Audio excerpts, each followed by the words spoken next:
আমরা জাতীয় নাগরিক কমিটির এনসিপি শ্রমিক উইংয়ের নেতৃবৃন্দ এই মংলা বন্দর শ্রমিক কর্মচারী ইউনিয়ন 2143-এর একটা জরুরি তলবি সভা আহ্বান করা হয়েছিল।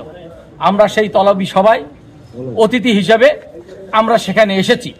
যে তলবি সভাটা দলমত নির্বিশেষে সকলের তলবি সভা, অর্থাৎ এই বন্দর শ্রমিকদের তলবি সভা।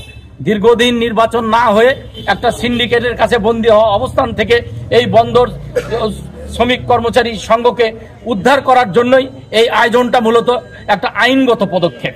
সেই আইনগত পদক্ষেপ যেটা একটা ইউনিয়নের নেতৃত্ব নির্বাচন করবে, সেখানে কেন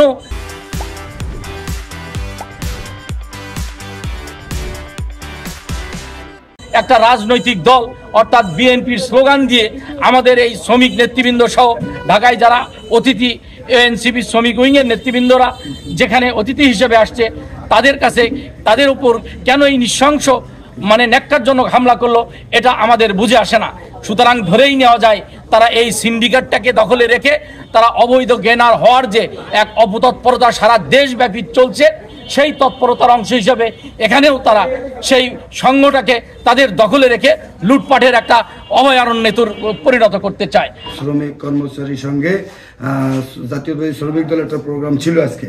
সেখানে এনসিপির ব্যানার দিয়ে সে আওয়ামী লীগের মুয়াজ্জেম, যাকে ডাকাত মুয়াজ্জেম হিসেবে চিনে, যে ক্রোসের আসামি ছিল, এবং তার সাথে আরো কিছু সন্ত্রাসী মিলে লাল ব্যানার বেঁধে আমরা যখন মিছিল করি, আমাদের মিছিলের ভিতরে এসে 5টা বাজে ওরা 5টা সাড়ে 5টার দিকে এসে হামলা করায় আমাদের শ্রমিক দলের শ্রমিক সহ মহিলা 7 জন আহত হয়েছে। আমরা এর তীব্র নিন্দা জানাই। আমরা প্রশাসনকে বলবো, সাংবাদিক ভাইদেরকেও বলবো, আপনারা এদের বিরুদ্ধে লিখবেন এবং এদেরকে অতি দ্রুত গ্রেপ্তার করবেন, এদের বিরুদ্ধে আইনানুগ ব্যবস্থা নেবেন। আজকে আপনার শ্রমিকদের 2টা পক্ষ শ্রমিক সংঘের অফিসে একটা মিটিং করবে বলে আমরা জানতে পেরেছিলাম। উভয় পক্ষই একই টাইমে মিটিং করবে এরকম একটা তথ্য আমাদের কাছে ছিল। এই জন্য আমরা আমাদের সাথে নেভি এবং কোস্টগার্ড সহ আমরা ওইখানে মোতায়েন ছিলাম এবং ওইখানে যাতে রক্তক্ষয়ী সংঘর্ষ না ঘটে সেই জন্য আমরা সর্বক্ষণ ওইখানে তৎপর ছিলাম।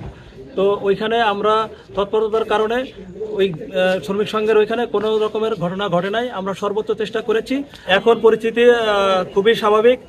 এনসিবির দাবি অনুযায়ী যদি তাদের কোনো অভিযোগ পাই, অভিযোগ পেলে আমরা অবশ্যই আইনগত ব্যবস্থা নিব।